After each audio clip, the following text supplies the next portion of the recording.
this week I took a road trip. Brent Travers and AJ filming on a documentary that they're doing. And it was kind of funny because we took my Chevrolet truck.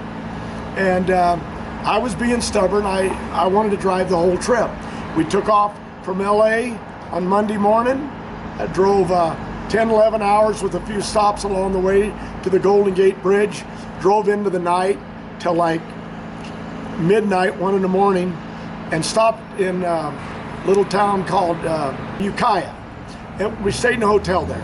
But what was really interesting, I didn't even think about it, how tired I was. And we went to bed and we only slept 4 hours, and we got up, we started shooting, and we took off. Because what we were filming, we've already filmed in LA where I grew up as a kid in my younger years, but I was also filming that I lived in the Northern California. My mom was a cook, my dad was a logger in the north, and down here he hauled cattle in California, back in Fort Arizona. So in the middle of this, I stayed in the seat. I drove the next day to Arcata. I drove to Eureka. I went to my old trailer house there in Humboldt County. I went on up to the Big Lagoon. I went to Oric to the schoolhouse my brothers went to.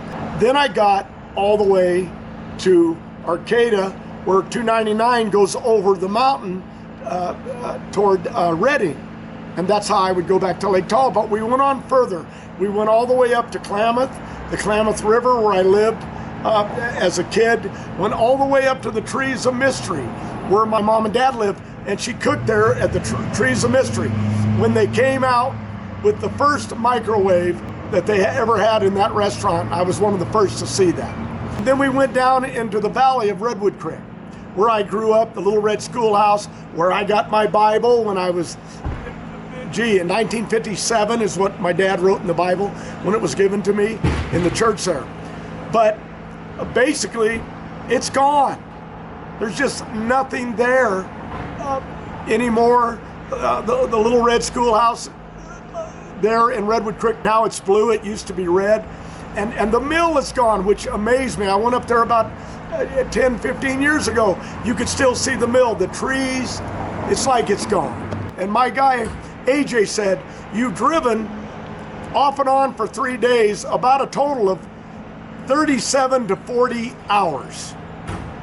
All the driving. I'm an old truck driver. I used to be able to do that when I was young.